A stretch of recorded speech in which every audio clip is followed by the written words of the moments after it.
Hello, welcome to my channel Moral Teaching PNC।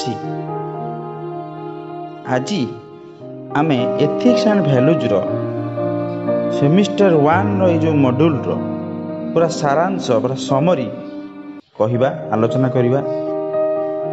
କିଛି ପିଲାମାନଙ୍କର ଇଚ୍ଛା ଏବଂ ଅନୁରୋଧକୁ ରକ୍ଷା କରି ମୁଁ ଆଜି ଟୋଟାଲ ଭିଡ଼ିଓଟି ଓଡ଼ିଆରେ କହିବି।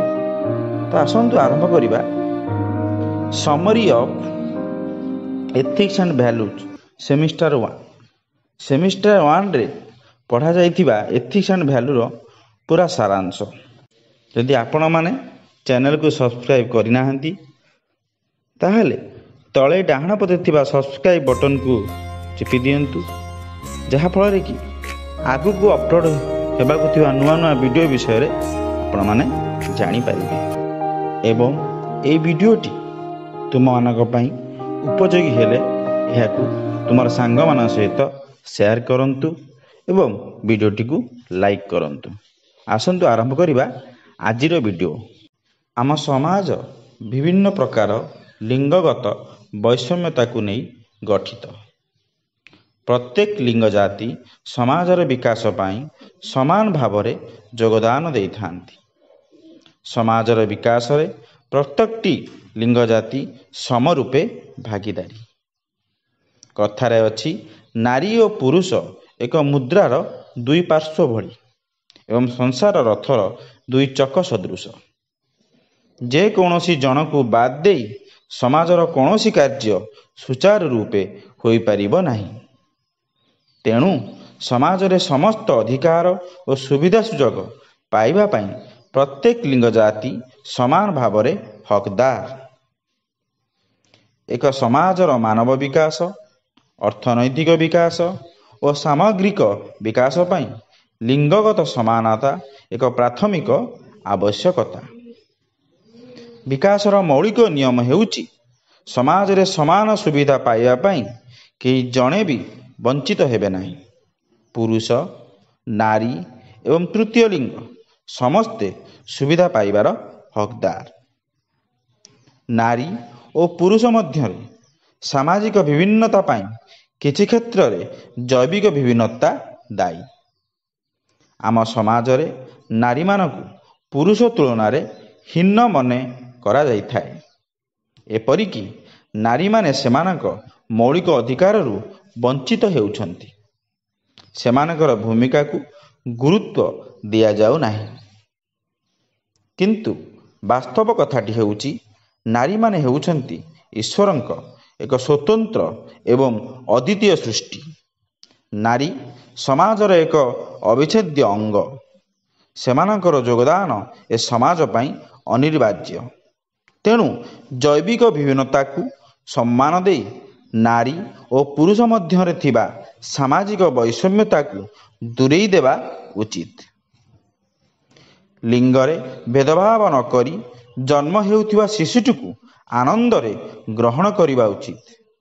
ମାତୃଗର୍ଭରେ ସ୍ଥାନ ପାଇବା ପରଠାରୁ ଉଭୟ ପୁଅ ଏବଂ ଝିଅମାନଙ୍କର ବଞ୍ଚିବାର ଅଧିକାର ରହିଛି। ଆମକୁ କନ୍ୟା ଭ୍ରୂଣ ହତ୍ୟା କରିବାର କୌଣସି ଅଧିକାର ନାହିଁ। ନୈତିକତା ଦୃଷ୍ଟିକୋଣରୁ ଏହା ଆଦୌ ଗ୍ରହଣୀୟ ନୁହେଁ।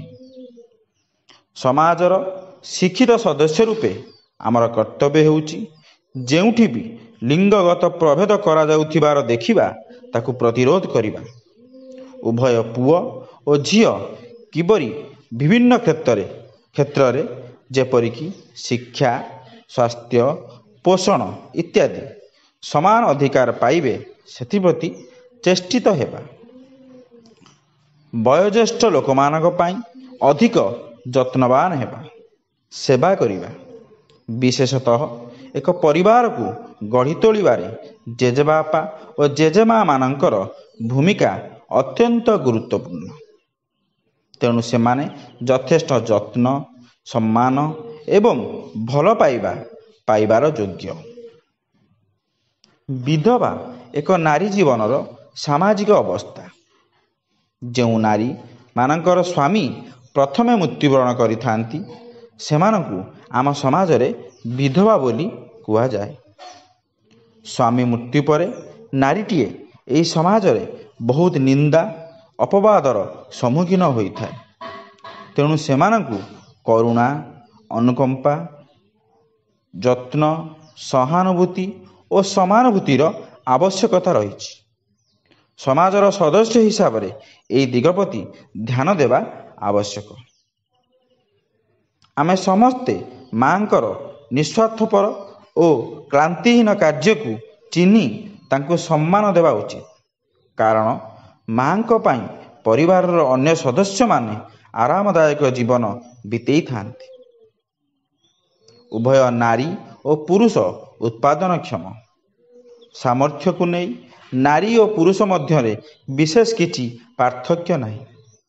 ଯେହେତୁ ଉତ୍ପାଦନକ୍ଷମ ହେବା ପାଇଁ ଶିକ୍ଷା, ତାଲିମ, ସାମାଜିକୀକରଣର ଆବଶ୍ୟକତା ରହିଛି, ତେଣୁ ଆମ୍ଭମାନଙ୍କୁ ଚିନ୍ତାଧାରାରେ ପରିବର୍ତ୍ତନ କରିବାକୁ ପଡ଼ିବ। ଏହି କାମଟି ପୁରୁଷର, ଏହି କାମଟି ନାରୀର, ଏଭଳି ଭାବନା ଅବାଞ୍ଛନୀୟ। ପୁରୁଷ ଓ ନାରୀମାନଙ୍କର ମିଳିତ ଅଂଶଦାନରେ ସମାଜର ସାମୂହିକ ବିକାଶ ତ୍ୱରାନ୍ୱିତ ହୋଇପାରିବ। ପିଲାବେଳୁ ପୁଅ ଝିଅମାନଙ୍କୁ ଏଭଳି ଶିକ୍ଷା ଦେବା ଦରକାର, ଯେପରି ପରିବାରର ଦାୟିତ୍ୱ ଉଭୟ ତୁଲାଇବା ଉଚିତ। ଗୃହ କାର୍ଯ୍ୟ କରିବା ଏକ ଲଜ୍ଜାର ବିଷୟ ନୁହେଁ, ବରଂ ଗର୍ବର ବିଷୟ। ଏହି ମାନସିକତା ବିକଶିତ ହେବା ଉଚିତ। ଜୀବନସାଥୀ ବାଛିବା ବେଳେ ଉଭୟ ପୁଅ ଓ ଝିଅର ସମ୍ମତି ଆବଶ୍ୟକ, ଯାହାଫଳରେ ବିବାହ ବନ୍ଧନଟି ସୁଖମୟ, ଶକ୍ତ ଏବଂ ଚିରସ୍ଥାୟୀ ହୋଇଥାଏ। ବାଲ୍ୟ ବିବାହ ପ୍ରଥା ଉଚ୍ଛେଦ ଦ୍ୱାରା ଆମେ ମାନବ ଅଧିକାରକୁ ପ୍ରୋତ୍ସାହନ ଦେଇଥାଉ। ଏହାଦ୍ୱାରା ପିଲାମାନେ ଶିକ୍ଷା ଓ ଅର୍ଥନୀତି କ୍ଷେତ୍ରରେ ଆତ୍ମନିର୍ଭରଶୀଳ ହୋଇ ଆମ ସମାଜରୁ ଅସମାନତା, ଦାରିଦ୍ର୍ୟତା ଓ ଅହିଂସା ଭଳି ସାମାଜିକ ସମସ୍ୟାଗୁଡ଼ିକୁ ଦୂରେଇ ଦେଇପାରିବେ। ଯୌତୁକ ପ୍ରଥା ଆମ ସମାଜ ପାଇଁ ଏକ ବ୍ୟାଧି। ଏହି ପ୍ରଥା ଯୋଗୁଁ ନାରୀମାନଙ୍କ ଆତ୍ମସମ୍ମାନ ବେଳେବେଳେ ପ୍ରଶ୍ନବାଚୀ ହୋଇପଡ଼ିଛି। ତେଣୁ ଯୁବ ସମାଜର ଉଭୟ ପୁଅ ଓ ଝିଅମାନେ ମିଶି ଏହି ପ୍ରଥାକୁ ବନ୍ଦ କରିବା ପାଇଁ ସଦାସର୍ବଦା ଚେଷ୍ଟିତ ହେବା ଉଚିତ ଏବଂ ଯୌତୁକ ପ୍ରଥା ବିରୋଧରେ ସ୍ୱର ଉତ୍ତୋଳନ କରିବା ଦରକାର। ନାରୀମାନଙ୍କ ପ୍ରତି ହିଂସା ଆଚରଣ ଦ୍ୱାରା ସେମାନଙ୍କର ସ୍ୱତନ୍ତ୍ରତା, ମହତ୍ତ୍ୱ ଓ ମାନବ ଅଧିକାରରେ କ୍ଷୁଣ୍ଣ ହୋଇଥାଏ। ନାରୀମାନଙ୍କ ସ୍ୱାସ୍ଥ୍ୟ, ଉତ୍ପାଦନ କ୍ଷମତା, ପ୍ରଜନନ କ୍ଷମତା, ସେମାନଙ୍କ ପସନ୍ଦ ଓ ନିଷ୍ପତ୍ତିଗୁଡ଼ିକୁ ସମ୍ମାନ କରିବା ଉଚିତ। ସେମାନଙ୍କ ସ୍ୱାସ୍ଥ୍ୟକୁ କୌଣସି ପ୍ରକାରର କ୍ଷତି ପହଞ୍ଚାଇବା ଠିକ୍ ନୁହେଁ। ପୁରୁଷଙ୍କ ଭଳି ନାରୀମାନେ ଶୋଷଣମୁକ୍ତ ଓ ହିଂସାମୁକ୍ତ ପରିବେଶରେ କାମ କରିବାର ଅଧିକାର ରହିଛି। ଉଭୟ ପୁଅ ଝିଅମାନଙ୍କୁ କର୍ମକ୍ଷେତ୍ରରେ ସମାନ ସମ୍ମାନ ଦେବାର ମାନସିକତା ପ୍ରତ୍ୟେକ ବ୍ୟକ୍ତି ନିକଟରେ ବିକଶିତ ହେବା ଉଚିତ। ସମାନ କାମକୁ ସମାନ ଦରମା, ଏହା ହେଉଛି ମାନବ ଅଧିକାରର ଏକ ଅଂଶ। ଏହାଦ୍ୱାରା ସମାଜରୁ ନାରୀ ଓ ପୁରୁଷ ମଧ୍ୟରେ ଥିବା ଅସମାନତା ଦୂରୀଭୂତ ହୋଇପାରିବ। ପୁଅ ପିଲାମାନେ ବିଭିନ୍ନ ପ୍ରକାର ଅଶ୍ଳୀଳ ଭାଷା କହି ଝିଅମାନଙ୍କୁ ଚିଡ଼େଇବା ପ୍ରବୃତ୍ତିକୁ ବନ୍ଦ କରିବା ଉଚିତ ଏବଂ ଝିଅମାନେ ମଧ୍ୟ ଏସବୁ ବିରୁଦ୍ଧରେ ସ୍ୱର ଉତ୍ତୋଳନ କରିବା ଉଚିତ। ସର୍ବସାଧାରଣ ସ୍ଥାନମାନଙ୍କରେ ନାରୀମାନଙ୍କର ସୁରକ୍ଷା ଓ ନିରାପତ୍ତା ପ୍ରତ୍ୟେକ ବ୍ୟକ୍ତିର ଦାୟିତ୍ୱ ଓ କର୍ତ୍ତବ୍ୟ ଅଟେ। ବିଭିନ୍ନ ପ୍ରକାରର କ୍ରୂର ଓ ଘୃଣନୀୟ କାର୍ଯ୍ୟକଳାପ ଯଥା ବଳାତ୍କାର, ଗଣବଳାତ୍କାର, ଏସିଡ୍ ଫୋପାଡ଼ିବା ଭଳି କାର୍ଯ୍ୟଗୁଡ଼ିକୁ ଖୋଲାଖୋଲି ଭାବେ ନିନ୍ଦା କରିବା ଉଚିତ। ପୁଅ ଝିଅମାନେ ଯୁବାବସ୍ଥାରୁ ଏସବୁ ଜିନିଷ ବିଷୟରେ ସତର୍କ ଏବଂ ସଚେତନ ହେବା ଆବଶ୍ୟକ। ସମାଜରେ ନାରୀ ଓ ପୁରୁଷର ସମାନ ଅଧିକାର ରହିବା ଦରକାର।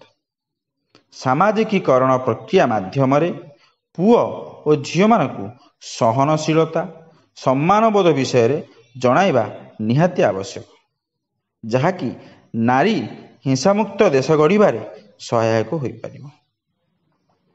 ଆମ ଜୀବନକାଳ ମଧ୍ୟରେ ଲିଙ୍ଗଜନିତ ଭାଷା ଓ ଓ ଅଶ୍ଳୀଳ ଭାଷାକୁ ପରିତ୍ୟାଗ କରିବା ଆବଶ୍ୟକ।